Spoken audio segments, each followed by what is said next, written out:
All right, hello Olivia, this is 3-3. We're doing deductive reasoning. If you want to write a little note that says inductive reasoning is what we did in the last sections. And inductive reasoning was based on patterns. And then we put them into a conclusion which we called a conjecture. Yeah? Patterns that make a conjecture or a conclusion. Inductive reasoning. We put the patterns into a conclusion.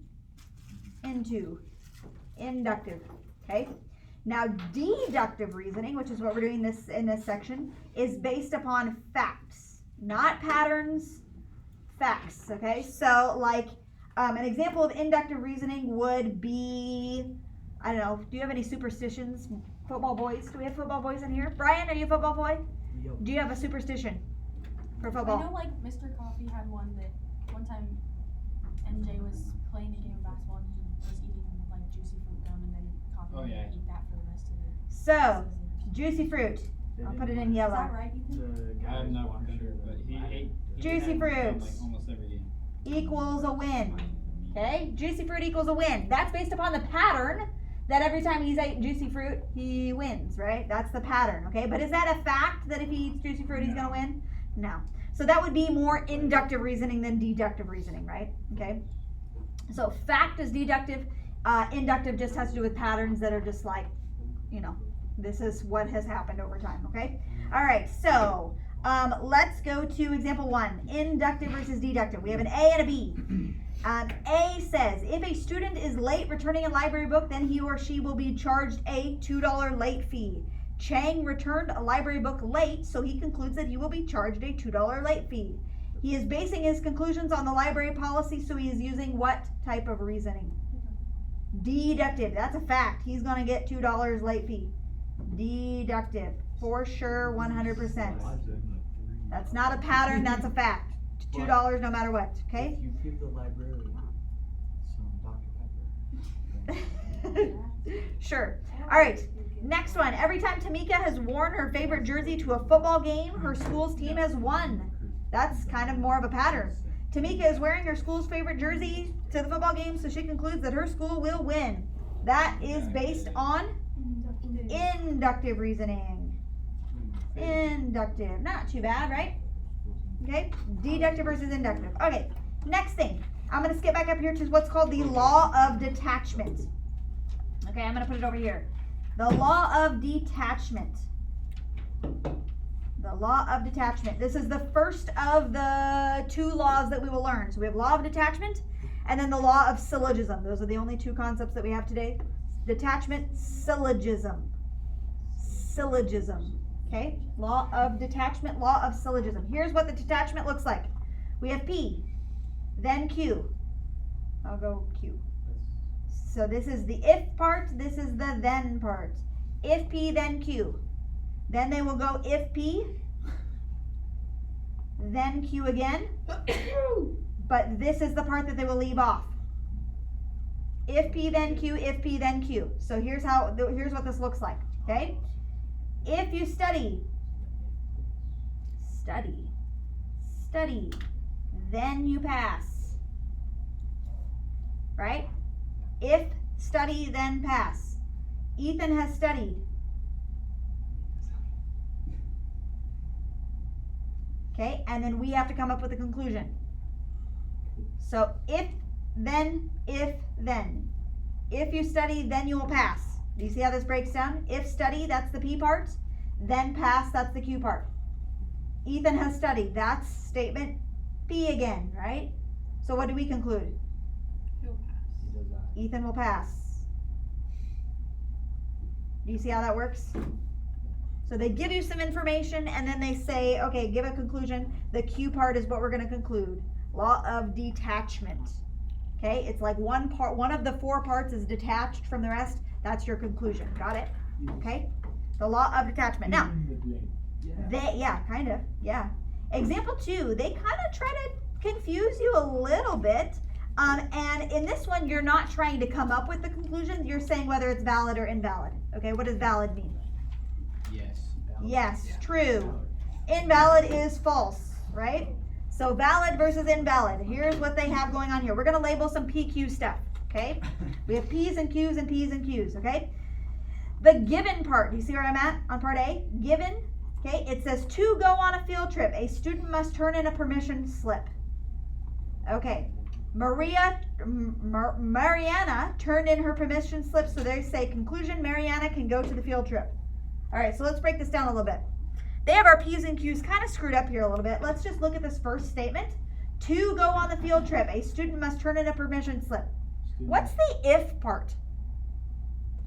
If they turn in the permission slip. Yeah, so I'm going to rewrite that. I'm going to say if permission slip, then field trip. Okay, I'm going to write it like that. So if they have a permission slip, then they get to go on the trip, which is the opposite of the way that they have it written in the paragraph, right? But the if part is the permission slip. That's the P part, even though that comes second. If the permission slip, then they go on the trip, that's Q. So P, then Q. If P, then Q. Okay? Then they say Maria turned in her permission slip. That is, which one? P. That's P again. They say she can go on the field trip. That's Q. Is that valid or invalid? Valid, yeah. Because the I don't know. Because a student must turn in a permission slip to go on the field trip. The phrase a student must turn in a permission slip is the hypothesis of the conditional statement. So that's why they say switch that around, step 1, which is what we did. We switched it around. And now we're analyzing the conclusions. So the given statement, she has turned in her permission slip, satisfies the hypothesis. So P is true, Correct. valid, true, whatever you want to put there. By the law of detachment, true or valid conclusion. That's what we have. So we're trying to say whether it's valid or invalid. Got it? Makes sense? They kind of tried to trick you there because they put P and Q opposite, okay? This one they do have if then. So given, if a figure is a square, let's call that statement P. Then it is a polygon, that's statement Q. All right, just think about the logistics of that. If it's a square, is it a polygon? Do you know what a polygon is? Yes. What's a polygon? Is that it has to be a closed shape with no curves? Yeah, that's perfect. Look at you go. It's a closed figure with only straight edges, so no curves. So is a square a closed figure with no, what do I mean by closed figure? I spent a lot of time with the blocks and stick them. What do I mean by closed figure? Closed figure. Not open. Like that, that's not a closed figure, right? Nope. Okay, so is a square a closed figure with straight edges? You betcha, so he is a polygon. All right, now, they are saying figure A is a polygon. This is the second part. That is statement what? Q. So what they're trying to have us do, instead of PQ, PQ, they're trying to do PQ, QP, right? Because now they're saying the figure is a square, right? So if a figure is a polygon, is it a square? Not necessarily. So valid or invalid? Invalid. I'm just going to say invalid. Okay? Because it doesn't necessarily mean it goes true the other direction, right? If it's a square, then it's a polygon. Doesn't necessarily mean if it's a polygon, then it's a square. Do you see how that works? It has to go the same direction. PQ, PQ. Okay? Good? All right, let's go to the next one. This next one is called the law of syllogism. Everybody say syllogism. Look at how it's looks. It looks like syllogism. It's syllogism. Syllogism. Syllogism is how it's pronounced, okay? Now, the law of syllogism is kind of like the transitive property. The transitive property. Here's what the transitive property and the laws of syllogism are the same thing. Here's what the transitive property says. Ethan, you are a junior. Yes. Brian, you are a junior. Matthew, you are a junior. Megan, you are a junior. So you're a sophomore. You're a sophomore. Delaney, you are a sophomore. Mabley, you are a sophomore. You're a junior. You're a junior. Okay. So Megan, you're the only sophomore here? No, those two are sophomores. Okay, Megan, you are, how old are you? 15. 15. How old are you? 16. How old are you, Matthew? 16. Who's older? Ethan or Matthew? Matt's older. Okay, here's how this works. Here is the law of syllogism. Okay, all right. Matt is older than Eli. Or not Eli, Ethan. Sorry, that's a really bad diss to you. Sorry. Matt is older than Ethan. Ethan is older than Megan. Well, that's not hard to beat. I have freshman older than me. Yeah, same. Oh, really? Yeah. Man. Matt is older than Ethan. Ethan is older than Megan. Okay, so here's how this works. The law of syllogism goes P, then Q. Q, then R. Whoa. Our conclusion goes PR. We get to skip the middlemen. Okay, so who is P in this scenario? Matt, who's Q? Ethan. Ethan is my Q's. And Megan is R. Okay, so here's what we get to do. Matthew's older. We get to skip out on Ethan because we don't care about him anymore. And we just get to say Matt is older than Megan. Is that also true though? Yeah, that like it just flows that way. Matt is older than Megan. Make sense? We get to go straight from P to R instead of P, Q, Q, R. We get to go straight from P to R. Okay, that's the way that works. Make sense? Yeah. This morning we said, should I say this on videotape? Yes. Yeah. Because I feel like if mom finds out that I know and I didn't Nah. rat her out, Ew. are we, is it okay? Use a hot So this morning we said, if Aiden goes to the egg barn, then mom will find out. If mom finds out, Aiden will die. Oh. So going from P to R, we'd say if Aiden goes to the egg barn, She will. then she will die. Yeah. Right? We skip the middleman of mom finding out, right? She just dies right away. Okay. So that's how it works. All right. So transitive property. That's what the transitive property is. Or it's the law of syllogism. Here we go. Let's go to an example. And example 3 is on the top of the next page. This is the last one, and then we're done. Wow. Hey. All right. Law of syllogism. Syllogism. It says scientists have found that the quality and amount of sleep greatly impact learning and memory. Lack of sleep causes students to have trouble focusing and receiving new information. Sleep deprivation also makes it difficult to retrieve previously learned information.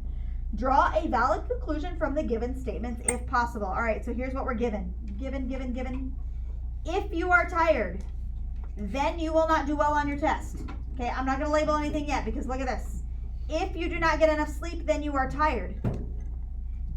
What? PQR. I'm confused. PQR.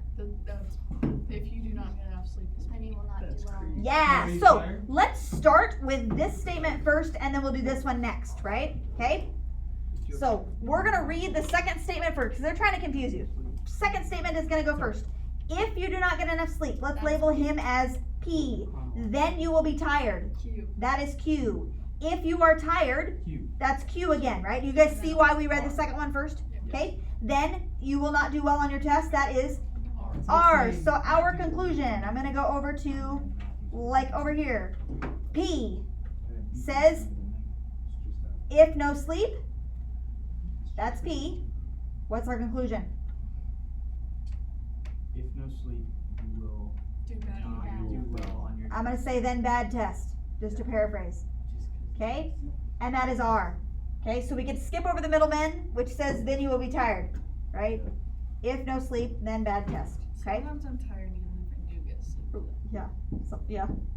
Yep, I agree with that. Sometimes if I get too much sleep, I'm tired. I found myself being So this statement less is tired What? if I get less sleep. I can't wait. Like I'll get 5 hours of sleep and I'll be That's because you're running on adrenaline, probably. probably. And then like 2 days later, you'll be like drained. Yeah. Yeah. So sometimes it might be that you're like just recouping from 2 days ago when you got no sleep. Makes so much sense. Yeah. So there you go. That's the law of syllogism. Do you see it? P, Q, Q, R, P, R. Okay, in some of the questions, you are just saying whether it's valid or invalid. In some of the questions, they want you to come up with the conclusion. Got it? Okay, so read the instructions. Sometimes they'll give you everything and they say, is this valid or invalid? Sometimes they will say, Now give me the conclusions. So be careful on what you're doing. Okay, I think that is it, right? 2 through 20 evens. Yeah. For the homework. Okay. You don't even need the second page. You don't even need the second page. Very nice. Okay, goodbye.